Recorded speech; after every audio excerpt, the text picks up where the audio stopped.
Welcome to Critical Point Podcast update of consumer sentiment, specifically an index that was just updated today by University of Michigan. And we're going to discuss how this fits in with our modeling of business cycles in relation to a growing or recession-based economy. So what we see is we see the consumer confidence and economic conditions and consumer expectations rising during the 2010s as anticipated, and then looked at our model forecast made in 2015, and quite possibly even earlier than that, was for a top in the economy sometime 2018 to 2020. And notice the top for the economic conditions index occurred in 2018, earliest allowed. And then we got a secondary top here. And then, of course, we know what happened in terms of the virus recession. Now, when we look at the consumer sentiment itself, however, it made a double top. It returned to this level back in 2018. So the consumer was concerned things were not working right, and then finally recovered towards late 2019. And that might have had something to do with the Federal Reserve pumping a lot of money at that time, primarily just trying to provide stability in the overnight markets for the banking system, which is, of course, providing a safety net for the economy and over other markets. And then, of course, it collapsed off the virus recession. And then we can see that the consumer expectations index actually topped in 2019 and then was recovering quite well until the virus recession. Bottom line is, it was a process of 2018 to 2020 of topping out for a business cycle that I call 9 years. Some people call it the juggler cycle, and it was an economist Schumpeter's model, and you can look all of this up online.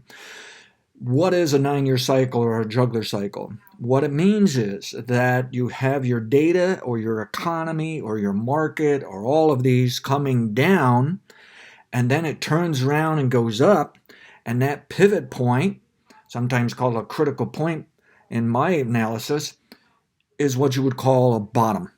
And then the data, the economy, the stock market, whatever it is you're studying moves up, and then it turns down to show that it has peaked. There is a top. It turns out that every 8 to 13 years, we get a top in the economy. So the last top was around 2008. We had a crash into a Great Recession. The next top was 2018, 2020, and we had a crash with the virus recession. Okay, so the top worked.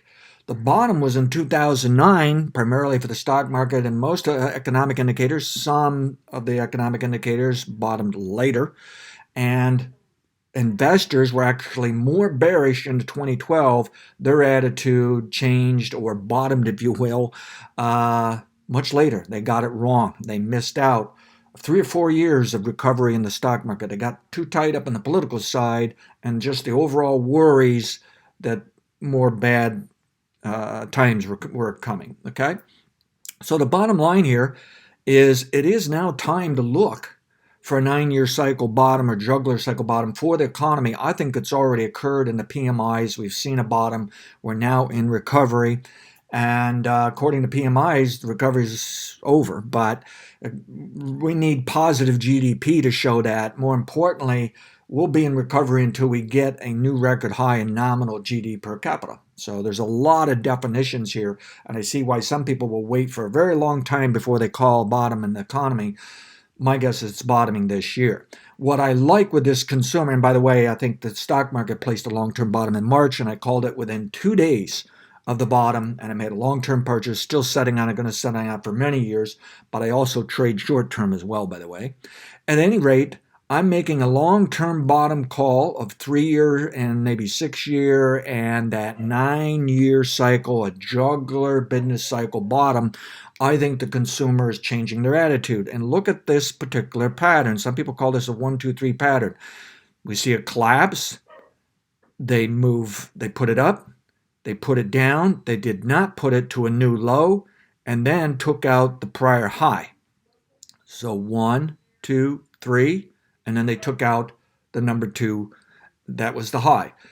computers are even trained today to use this as an entry point, meaning you're already looking or you already have a buy signal, but you're not sure where you're going to pull the trigger and what price you're going to get. They'll look for behavior and prices like this and go ahead and buy this. Others do it visually. Okay. It's just something I like to watch, but I like this behavior. I think the consumer is thinking that things are going to improve now. And I even was reading on some of their expectations and whatnot that, yeah, they think looking a year out, things are actually going to improve. There's only like 15% of them thought things could get worse.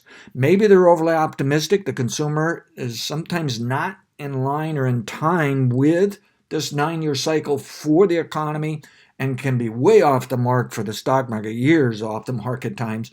And you can see they're already bottomed and kind of late compared to stock market. But I think this time around, there's a possibility the consumer sentiment is turning around and they are thinking things are better today. They think things are going to get better tomorrow. Okay.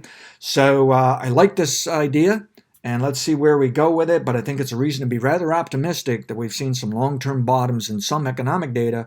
More importantly, we've probably seen a long-term bottom in the stock market. Manage your risk relative to others and consider looking at some of the free stuff, if not subscribing to our subscription service, the premium service at criticalpoint.podbean.com, where I look at climate, economy, various financial markets, dollar interest rates, but with a focus on a select number of commodities and U.S. stock indexes, a little bit of global stock indexes. I use a business cycle model and then a sequential trend model for during the year that picks up on the major groups of market participants that make or break the market during a year. I think that kind of activity explains nearly 100% of price fluctuation during the year.